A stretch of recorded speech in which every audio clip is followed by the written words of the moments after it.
Hello and welcome to the Ninqueso Exploring Japan channel, where I am on a journey to find out everything I can about Japan, the people, the culture, and today about how not to get arrested while I'm out there, because that's the last thing you want if you go and visit, isn't it? I mean, true, you probably get some cheap accommodation, but it's not the sort of accommodation that I would want. So I am here to find out just why Japan arrests foreigners. And now I'm going to go out on a limb here and guess the number one reason is because they've broken the law. But yeah, I'm sure there are many laws that we might not know about. So let us see what Paolo from Tokyo has to say. Well, the simple answer is when many foreigners come over, they simply fail to understand Japanese laws, their severity, and the overall judicial system until it's too late. And believe me, I've seen and heard enough stories of foreigners getting arrested that I wanted to make this video for you guys. So I'd like to think that I wouldn't, because I'm quite a law-abiding citizen. Yeah, I'm fairly. when you visit Japan, you don't end up arrested. Because the last thing you want to do, especially coming to Japan, is get arrested. I won't be doing this video by myself, but I've actually invited a real Japanese trial lawyer to help answer some of our questions today. And now, without further ado, let's get this thing started. So Yugo's finally here. Can you just tell us a little bit about yourself? Hi, I'm Yugo. I'm Yugo Ishibashi. I'm a Japanese lawyer. I like to consider myself as a trial lawyer. Okay. And I'm doing a lot of criminal cases. So today I would like Just how many of them involve foreigners, though? to explain you about the Japanese justice system. So maybe before we start about all of the different situations that foreigners could get themselves arrested for. I mean, yeah, I'd imagine there's an awful lot of situations because most countries have a lot of laws. Maybe you can It's the subtleties, isn't it? The subtle differences between the laws, though. kind of share with me how the justice system overall kind of works here in Japan. Okay. Yeah, So I know if you nothing get about this at arrested, all. Police will get you in custody for 72 hours. And within that 72 hours, they have to decide whether to detain you or not. The prosecutor will file a request. And if the judge approves such request, then you'll get detained for 10 days. And this 10 days, it could be extended for 10 more days. So in total, the detainment will last 23 days. That could be longer than your actual trip there, really. To be fair, I've no idea really how the justice system works in the UK because not had a lot of experience with it. And if you're a foreigner and you don't have a permanent residency, it's likely that you'll get arrested and get detained for 23 days for one crime. Okay. Of course, if you have committed another crime and if they arrest you for that, that will be 46. So if you say you shoplift and then you also assaulted someone. But why would you shoplift? I'm pretty safe. I don't think I'm going to shoplift and assault someone. So I should be safe on this account. Yes. 23 days each. Yes. Peculiar thing about the Japanese justice system is in most of the other countries, you can request for a bail if you get arrested. Yeah. So probably in the United States, you will get out of it in 24 hours. Yeah. Probably. But in Japan, we don't have that system. You only can request a bail after you get indicted. You can see a lawyer, but you cannot get bailed out. You cannot get outside. Just don't be a naughty nugget. That's all you need to do. 23 days. Maybe after the 3 days, you can meet your family. Okay. 50 minutes each day. And if you get indicted, you may get detained for longer or they release you. If you get arrested for doing shoplifting, for example, or a bar fight, it's a minor crime. But if you're a foreigner, you don't have a permanent residency, there is... I guess that's why they keep you in there, because it's like you're a flight risk, aren't you? If you don't have a permanent residency, you could quite easily just vanish and not face up to the crime that you've done. But here's a simple thing. Just don't get into a fight. There's no point. I don't think I've ever been in a real fight in my life.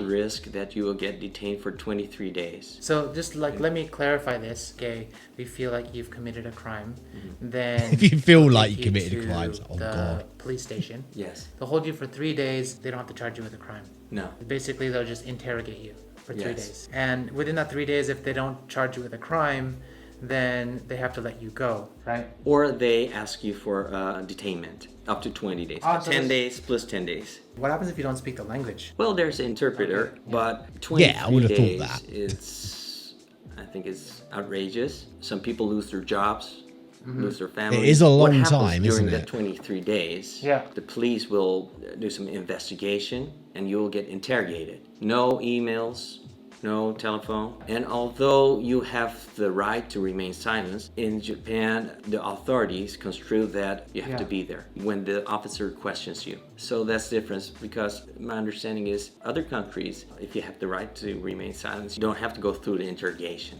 But So then- that's also a big difference. So during that interrogation, you have to be in the room with the officer and they will throw in questions. And Isn't that just the same most places? Like I said, I don't really know, but they will put pressure on you. Well, they will say like it's better for you to plead guilty, and they are accusing you for a crime. And although you have the right to remain silent, it's really difficult, hard to exercise it right. Also, one more thing: the lawyer is not allowed to be present during the interrogation. In other countries, usually the lawyers are with you, but not in Japan. okay, that's a bit. They don't That allow is that different. here. I know that. So a lot of pressure. And that's why a lot of people confess, even confess what's not true, and thus the conviction rate of 99.9%. And this is called hostage justice. Okay, what's that called in Japanese? 人質司法. Like they basically force a confession. Yes, because if you, for shoplifting, maybe they would just tell you not to do it anymore, or maybe a fine. But if you plead not guilty, they will keep you for a longer period. After they indict you, you will be detained, and sometimes Question is though, is like, how likely are you to get like picked up for shoplifting if you haven't shoplifted? it could end up a year because they don't bail you out. The judge won't approve it. They want your confession. That's why it's called hostage justice. You're better off just confessing. Well, a lot of people will think that way. It's in a way rational. What about an embassy, for example? Can they do anything for you? Well, they can come and they can probably Say, "Hello." give your message to your family, but not much. Let's like kind of talk about theft. That's one of the common reasons why foreigners get arrested here in Japan. Why are so many foreigners committing theft in Japan? It's like, just why go to a different country and start stealing things?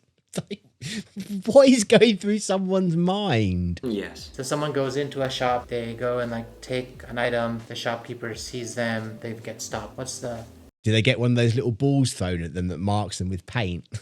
that might be worth it. process there? Well, they will call for police. They will take you to a police office nearby, and probably you'll I get don't think I will arrested, do that. I detained, don't think I'm and going to the go into a process shop I and just explained to take you earlier, something, the really. 23 days. And also, if No matter how much I want it. If you ask for a lawyer, they usually have interpreter, but there is a language barrier. And usually, if it's a theft and if he's pleading guilty, and if he has a lawyer, we are trying to make a settlement with the victim, trying to compensate. But recently, a lot of stores, those big stores, people been stealing clothing Zoris. stores or merchandise, they refuse to settle. The reason for that is because the damage caused by shoplifting, it's a huge amount. They don't want to settle anymore, and they want to be more strict on the punishment. That's Like, fair it's a enough, warning to be sign fair. to everyone It's like, else that's trying to you shop. shouldn't be The difference stealing in the between first Japanese and the place. foreigners is the foreigners, especially those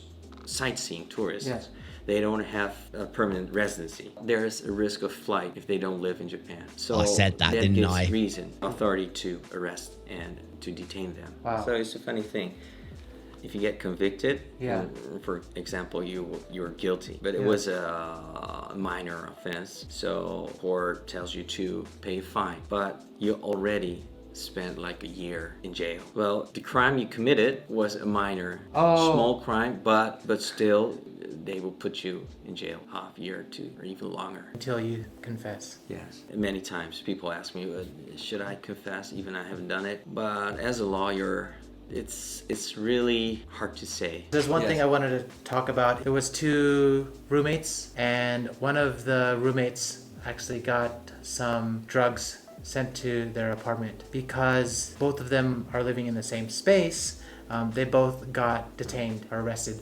I think it's a matter of how strong that evidence is. If there's no evidence, they cannot arrest you, and there's no reason to arrest you. So there must be some kind of evidence. The question is, how strong is that evidence? For example, of what you have told me now, they found drugs where those two people were living, right? Yeah. So there is suspicion. But it was only sent to one person. The other guy says, right? Of course, if the situation shows, for That's example... the thing, isn't it? It's like he says, she says. It's like, you can't always believe what people tell you. Well, if they go through your computer, they will check your email, and if they find like email exchanges with the other person and the person who sent those drugs, I'd be like, look, do a blood test. Do a blood test. Yeah. then probably you can say, I didn't do it, and there's no evidence. They will release you, or they will decide not to indict you. But what happens if you don't give them your password? Oh, that's interesting.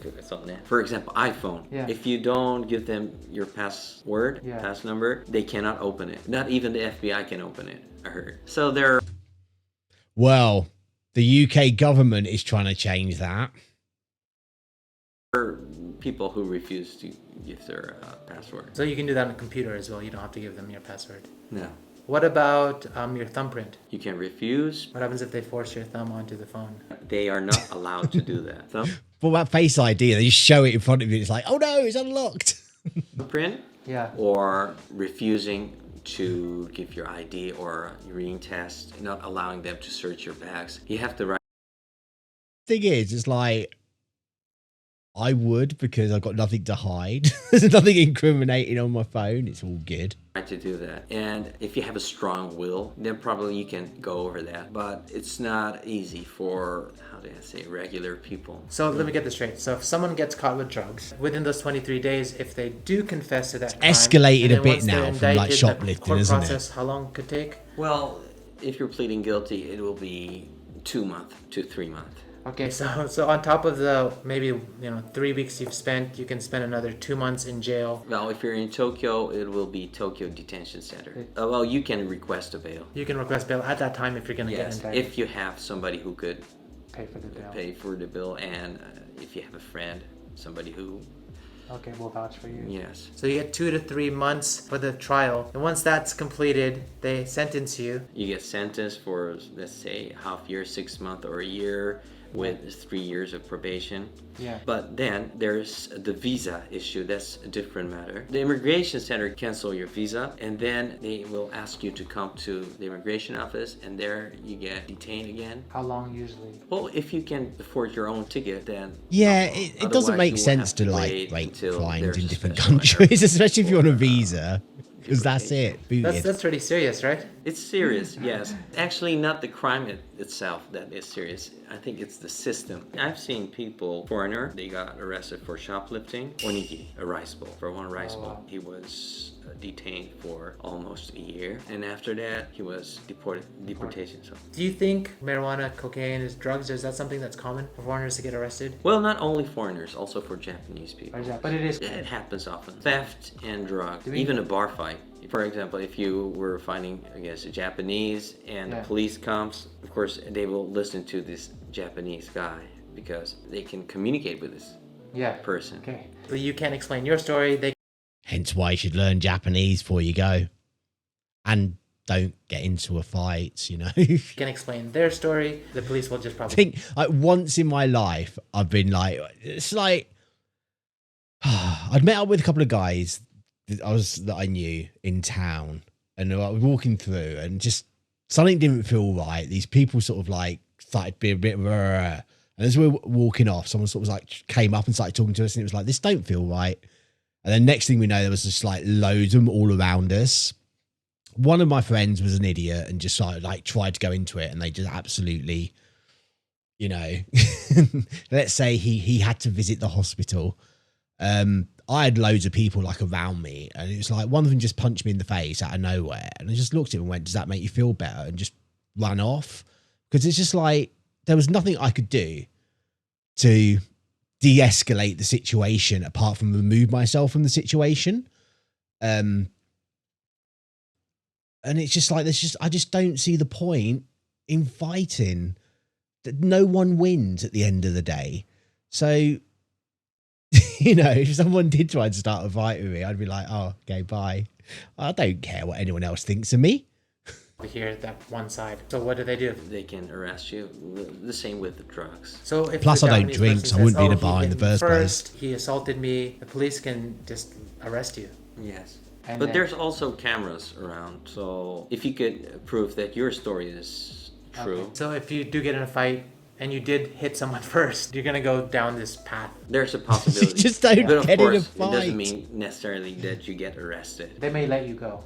Yes. So let's talk about graffiti. Okay. I'm in Again, Shibuya. I don't think see I'm it going to all be around. Is it be that bad. Well, you Being can get arrested. gotten for this because Yeah. I if you don't get want to caught do doing it. that. And the same thing can happen. 3 days arrest and then 20 days of detention. But usually within that 23 days, and if he's pleading guilty, Yeah. we will try to contact those owners Yeah. of the building and negotiate with them and get into a settlement. If that succeeds, they will be released. Like graffiti is pretty serious. Yes. It's not just like, oh, I just painted something. No. Forgive me. No. And it's also, I've seen some cases, those people I met were misled by the false information. Information says Shibuya is a free city. They are welcome to do graffiti. So graffiti artists, they gather to Shibuya, do their paintings, and the police And then comes they get by, arrested. friendly hello, and then they get arrested. Oh, really? That's happened? Because they think they are welcome. Because you see it everywhere. Well, theft or graffiti, fighting, drugs. Yeah.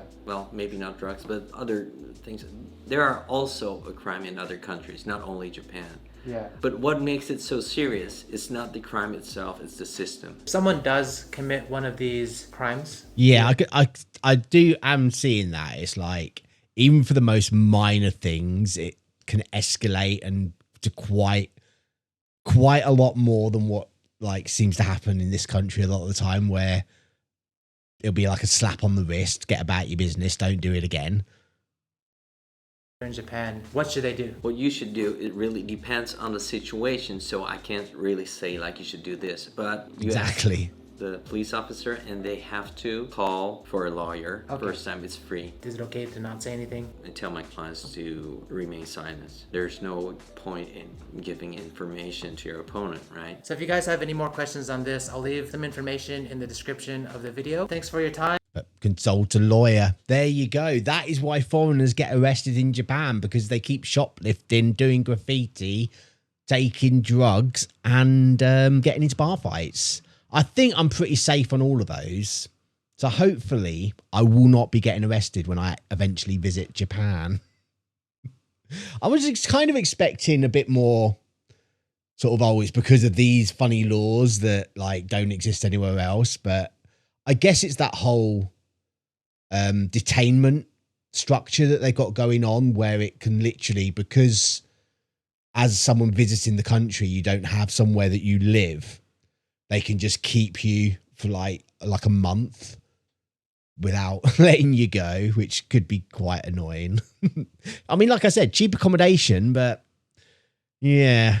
Anyway, that was a video by Paolo from Tokyo.